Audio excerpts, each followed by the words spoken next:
बिस्मिल्लाहिर्रहमानिर्रहीम। अस्सलाम वालेकुम। इस वीडियो में हम NTS GAT general past paper का कंप्रिहेंशन करेंगे। ये उसका कंप्रिहेंशन पैराग्राफ है। The strength of the electronics industries in Japan is the Japanese ability to organize production and marketing rather than their achievements in original research.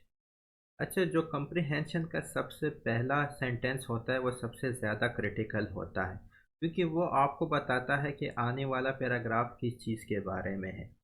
अच्छा, उस पहले sentence में भी एक ऐसा वर्ड मौजूद होता है जो कि सारे सेंटेंस को क्लियर कर देता है। अब देखिए, उसमें लिखा है the strength of the electronics industry in Japan. अब इलेक्ट्रॉनिक इंडस्ट्री की बात हो रही है जापान की, और उसकी पायदारी की बात हो रही है, उसकी मजबूती की बात हो रही है, और बात हो रही है कि वो किस वजह से मजबूत है। लिख रहा है आगे, is the Japanese ability to organize production and marketing. ये उसने उसकी वजह बता दी कि जापानीज इंडस्ट्री क्यों मजबूत है, क्यों अच्छी है। ऑर्गेनाइज प्रोडक्शन एंड मार्केटिंग की वजह से। तो ये जो आपका मार्केटिंग वर्ड है ना, ये सबसे क्रिटिकल वर्ड है। मतलब ये है कि जापानीज़ के जो इलेक्ट्रॉनिक इंडस्ट्री है वो किस वजह से अच्छी है, वो मार्केटिंग की वजह से अच्छी है, rather than their achievements in original research. किस वजह से नहीं अच्छी, ओरिजिनल रिसर्च की वजह से। ठीक है जी। अब जापानीज़ की जो इलेक्ट्रॉनिक इंडस्ट्री है वो अच्छी है, उसकी अच्छी होने की क्या रीज़न है according to author. According to author उसकी रीज़न है मार्केटिंग। उसकी रीज़न ओरिजिनल रिसर्च नहीं है, उसकी रीज़न मार्केटिंग है। ये उसने पहला स्टेटमेंट बता दिया। अब ये पहला स्टेटमेंट आपको क्लियर हुआ तो आपको पूरी पैराग्राफ की आसानी के साथ समझ आ जाएगी। The British are generally recognized as far more inventive collection of individuals, but never seem to exploit what they invent. अच्छा, पहले उसने जापानीज़ की बात कर दी कि जी उनके इलेक्ट्रॉनिक इंडस्ट्री अच्छी है। किस वजह से अच्छी है? मार्केटिंग की वजह से अच्छी है। ओरिजिनल रिसर्च उनका इतना ख़ास नहीं है, लेकिन मार्केटिंग अच्छी है, इसलिए इसकी इलेक्ट्रॉनिक इंडस्ट्री अच्छी है। अब वो कह रहे हैं कि जो ब्रिटिश हैं वो ज़्यादा इन्वेंटिव हैं। ठीक है जी, वो ज़्यादा क्रिएटिव हैं। ठीक है, लेकिन never seem to exploit what they invent. अब अगेन वो ब्रिटिश की मार्केटिंग स्ट्रेटेजी को क्रिटिसाइज कर रहा है कि उसकी मार्केटिंग इतनी अच्छी नहीं है, इसीलिए उनकी इंडस्ट्री अच्छी नहीं है।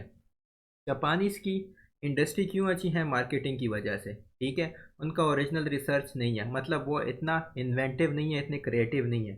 ब्रिटिश उससे ज़्यादा इन्वेंटिव और क्रिएटिव है, लेकिन ब्रिटिश में मसला क्या है कि उनकी मार्केटिंग नहीं है। ये इस जो पूरे पैराग्राफ का आपका जो है ना समरी आप उसको कह सकते हैं। बाकी आने वाले जितने भी लाइंस हैं वो इस बात को सपोर्ट करने की कोशिश करेंगे।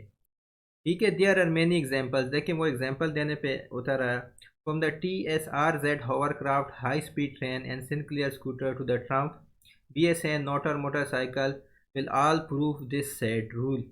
अब उसने सारी एग्जांपल्स दे दी कि ये जो चीज़ें हैं ये ब्रिटिश ने इन्वेंट तो किए हैं, मतलब ब्रिटिश ज़्यादा क्रिएटिव है, लेकिन उसकी अच्छी तरह मार्केटिंग नहीं हुई।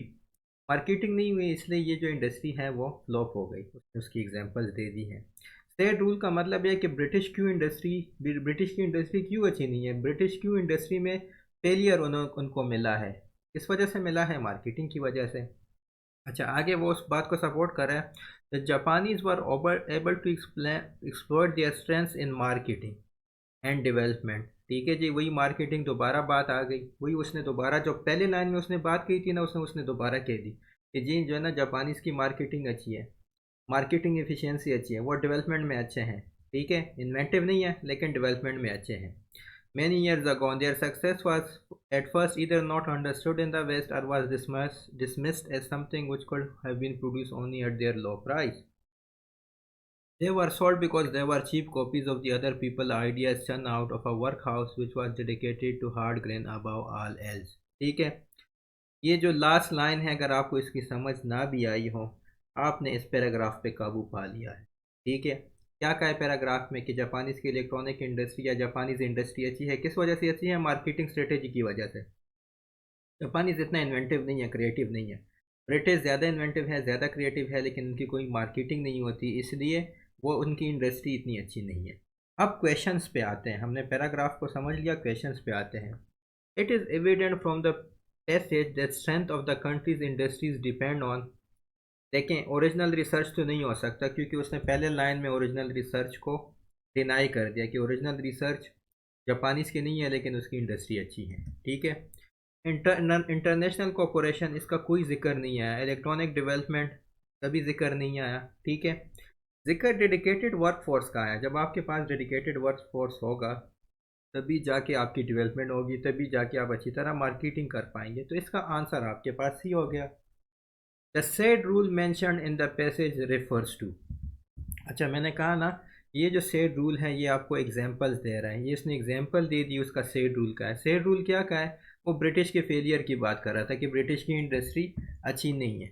तो सेड रूल का क्या मतलब? The inability of the Japanese to be inventive like the British. देखें, ये बात उसने ज़रूर कही है, लेकिन ये इसने ये कहा है कि इन्वेंटिव होना इतना ज़रूरी नहीं है। आपकी इंडस्ट्री मार्केटिंग पे डिपेंड करती है, इन्वेंटिंग पे नहीं। तो ये गलत है। The inability of the British to be industrious like the Japanese, इसका कोई जिक्र नहीं है। The lack of variety in Japanese invention, इसका कोई जिक्र नहीं है। The poor marketing ability of British, देखें ये एग्जैक्टली यही बात उसने फर्स्ट टू लाइन्स में की है। तो said rule refers to the poor marketing ability of the British. Next, according to the passage, prosperity industry depends upon, prosperity कहते हैं खुशहाली को। मैंने आपसे पहले लाइन में कहा है कि जापानीज़ की इंडस्ट्री क्यों अच्छी है? मार्केटिंग की वजह से। इधर आप मार्केटिंग एबिलिटी, आपके पास ठीक आंसर है। प्रोडक्टिविटी, इन्वेंटिवनेस, एक ही बात है। प्रोडक्टिविटी और इन्वेंटिवनेस तो जो पैराग्राफ में बताया गया था कि ब्रिटिश की अच्छी है, लेकिन उनकी इंडस्ट्री नहीं अच्छी। तो इंडस्ट्री, प्रॉस्पेरिटी इंडस्ट्री इन दो चीज़ों पे नहीं डिपेंड करती और ना ही इस चीज़ का कोई जिक्र है। तो आपके पास सी ऑप्शन ठीक हो गया। The TSRZ hovercraft, high speed train, Sinclair scooter etcetera are the symbols of. अच्छा, ये आपको बेसिकली ब्रिटिश फेलियर बताते हैं। ये जो इसने एग्जांपल दी थी ना, ये सारे जो थर्ड लाइन में उसने एग्जांपल दी थी, ये सेड रूल को बता रहे हैं। सेड रूल क्या है? ब्रिटिश फेलियर का। ब्रिटिश क्यों फेल हुआ? कि जी वो क्रिएटिव थे, इन्वेंटिव थे, नई नई चीज़ें ईजाद करते थे, लेकिन मार्केटिंग एबिलिटी नहीं थी। तो उसको सपोर्ट करने के लिए उसने ये जो है ना एग्जांपल्स दिए थे। तो they are the symbols of British failure. The main theme of the passage, main theme क्या था? मेन थीम यही था कि मार्केटिंग आपकी अच्छी होगी, आपकी इंडस्ट्री मतलब अच्छी होगी। तो क्या इलेक्ट्रॉनिक इंडस्ट्री इन जापान, देखिए वो उसने इलेक्ट्रॉनिक इंडस्ट्री का जिक्र किया था, लेकिन उसकी जो स्टेटमेंट थी वो इलेक्ट्रॉनिक इंडस्ट्री तक महदूद नहीं थी, ठीक है। वो कुछ और बताना चाहता था। Industrial comparison between Japan and Britain, ये भी नहीं। उसका मेन जो पॉइंट था, the role of marketing efficiency in industrial prosperity, वो आपको ये बताना चाह रहा था कि अगर आपकी मार्केटिंग अच्छी है तो आप प्रॉस्पर कर पाएंगे, आपकी इंडस्ट्री अच्छी होगी, ठीक है। The importance of regional research, इसको तो उसने पहले लाइन में डिनाई कर दिया था, तो ये गलत है। तो आपके पास ये जो सी ऑप्शन है वो ठीक है। अगर आपको इस पैराग्राफ की समझ आ गई है तो प्लीज़ मेरे चैनल टेक्निकली एक्सप्लेन को सब्सक्राइब कीजिए। अल्लाह हाफिज़।